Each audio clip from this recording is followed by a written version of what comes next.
Vous êtes chez MMA Propagande, bonjour. Nous sommes avec Sarkis Bellorian, combattant franco-arménien, qui va combattre lors du PEF 8. Il est sur un record de 12-1 en amateur. Il s'entraîne à Delarive à Nantes. Sarkis, comment vas-tu et comment se passe ta préparation? Ça va super, et toi? Comment tu vas? Impeccable, impeccable. La, la prépa, elle se passe nickel. Ok. Alors, juste avant de commencer, pour te présenter un peu dans ton style de combattant, comment tu te définirais? Un combattant complet, un striker, finisseur, grappleur? Moi, je trouve que je suis plutôt complet, mais j'ai des facilités en montée, ground and pound, tout ça. Ah, ok. Comment tu as découvert le MMA? Le MMA, je l'ai découvert avec les vidéos Fedor Emelianenko, tout ça, à l'ancienne. Je regardais ça. Ok. Ouais, je me tuais à ça, et puis je voulais bien en faire. Je cherchais un club, il n'y avait pas de club dans ma ville avant. Après, je déménageais à Nantes, j'ai découvert De La Riva et je me suis inscrit direct. Ok. Si je dis pas de bêtises, tu as commencé par le judo, puis plus tard la boxe anglaise. Comment ça t'a aidé pour ta transition en MMA? Alors, le judo, déjà, c'est un sport de préhension, c'est de la lutte, quoi. C'est de la lutte japonaise.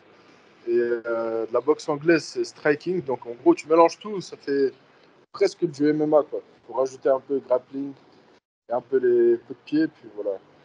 Ok. Du coup, dans ta jeune carrière de MMA, tu es déjà champion de France amateur chez les heavyweights, médaillé d'or au championnat d'Europe et championnat du monde IMAF en super heavyweight. Comment tu as vécu ça et qu'est-ce que tu retiens de ces compétitions? Alors, déjà, pour moi, c'est l'accomplissement de tout le travail là, que j'ai fourni. Parce que je m'entraîne dur depuis que moi, j'ai commencé les sports de combat, j'avais 5 6 ans, tu vois. Je m'entraîne depuis cet âge-là, j'ai jamais arrêté de m'entraîner. Et il fallait bien que ça paye un jour, puis voilà. Du coup, ça a été la consécration, on va dire, de tout ce travail depuis tout ce C'est temps. ça, exactement. Exactement. Tu as fait du coup, ton premier combat en amateur en mars 2024. On est en mars 2025. Tu as déjà tous ces accomplissements en amateur. Est-ce que tu as encore des objectifs en amateur ou tes débuts pro ils sont très proches? Alors, les débuts pro sont proches. Ok. Je pense quand même aller chercher une petite ceinture en senior mondial. Ok. Euh, Comme on a pu le dire, en l'espace d'un an, tu as fait la totalité de ces combats. Comment tu as pu gérer ce rythme qui est quand même assez élevé? Le truc, c'est que moi, je m'arrête jamais de m'entraîner. Qu'il y a un combat ou il n'y a pas de combat, je continue toujours de m'entraîner comme s'il y avait un combat, quoi. Donc, en soi, tu peux me mettre n'importe qui, je suis tout le temps prêt. Et voilà. Il n'y a pas de pause. Non, il n'y a pas de pause. Parfait. Dans ton prochain combat, du coup, ça sera contre Brad Jean Eli, 4-1 en amateur lors du PE8. Comment tu appréhendes ce combat? Ouais, il a l'air d'être solide, un gros bodybuilder. Donc, ça va donner un beau combat, j'espère. Est-ce que tu aurais un message à lui faire passer avant le combat? Et est-ce que tu as un prono pour ce combat? Ouais, j'espère qu'il se prépare bien parce que ça va pas être facile pour lui. Puis, pronostic, je pense, premier ou deuxième round, ce sera fini, je pense. Ok. Hâte pour le Ouais. spectacle, en tout cas. T'es déjà parti à l'AKA, l'American Kickboxing, aux États-Unis. Le gym est notamment connu pour Khabib Nurmagomedov, Cain Velasquez, Daniel Cormier, Luke Rockhold et plein d'autres. Est-ce que tu peux nous parler de cette expérience et qu'est-ce que tu as pu apprendre là-bas?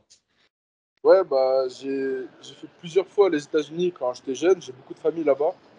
Du coup, j'ai des cousins qui font du MMA aussi. Fedia, Chobanian, des combattants très solides aux États-Unis. Et du coup, on était partis s'entraîner dans la salle à Khabib. On l'a rencontré là-bas. J'ai fait la rencontre aussi d'un Français, Thomas Diane. C'est l'entraîneur de Khabib en kickboxing. Tu vois, Ok. l'équipe. Sinon, les entraînements là-bas, c'est incroyable. C'est les plus durs entraînements que j'ai fait dans ma vie. C'est vrai qu'il est. Là-bas, ils s'entraînent du matin, je sais pas, à 7 h et ils s'arrêtent à 21 h, tu vois. Le matin, ils font footing 2 heures, après grappling jusqu'à midi, et toute l'après-midi technique, le soir sparring. Ah, c'est des entraînements de fou. On comprend du coup la réputation, que c'est l'un des meilleurs gyms au monde, et Ouais, avec ouais. toutes les ceintures qu'ils ont pu rapporter, et forcément on comprend mieux. Est-ce que pour toi Toi, c'est un... Oui, tu toi, tu disais? crois que tu es fort dans ta salle jusqu'à ce que tu arrives dans ce genre de salle Ouais. et vois qu'il y a un monde entre toi et ces personnes-là qu'il y avait, tu vois. Je tournais avec Daniel Cormier, je tournais avec tous ces gens-là et ouais, il y avait. Avec Daniel Cormier, finesse, ça Ouais, devait être quelque chose. c'est ça qui m'a motivé, quoi, à avoir Ok. leur niveau un jour. Et du coup, comme tu as pu le dire, est-ce que pour toi c'est important de partir découvrir le niveau dans d'autres pays et de s'y entraîner, ou tu penses que tu peux rester dans ton club et quand même atteindre ton potentiel?